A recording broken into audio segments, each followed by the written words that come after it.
Sur la base aérienne de Beyrouth, la capitale libanaise, le ministre de la Défense Jean-Yves Le Drian et son homologue assistent à une première livraison d'armes françaises à l'armée libanaise.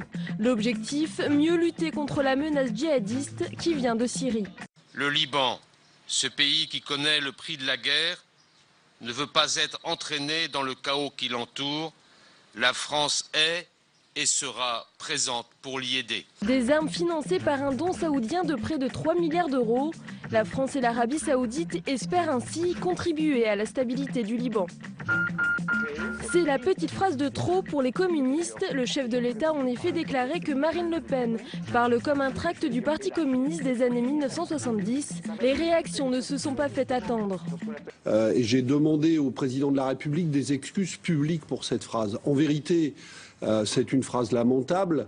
Le porte-parole du gouvernement, Stéphane Le Foll, dit comprendre la demande de Pierre Laurent, mais affirme qu'il n'y aura pas d'excuses publiques. 3 anciens ministres communistes de François Mitterrand ont également réagi. Ils se sont sentis insultés par les propos de François Hollande. Mathieu Gallet est blanchi suite aux révélations du canard enchaîné sur le coût de la rénovation de son bureau, de sa voiture et d'un conseiller en communication.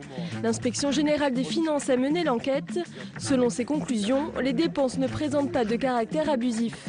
Cette mission était mandatée par les ministres des Finances, de l'Économie et de la Culture. La zone montagneuse était difficile d'accès. Il aura fallu près d'un mois après le crash de l'A320 de Germanwings pour que les opérations de ramassage des débris de l'Airbus se terminent.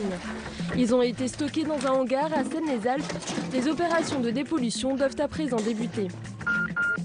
Et l'on termine par le dessin du jour signé Plantu pour Le Monde qui s'inquiète de la lenteur des institutions européennes à se mobiliser face à la détresse des migrants.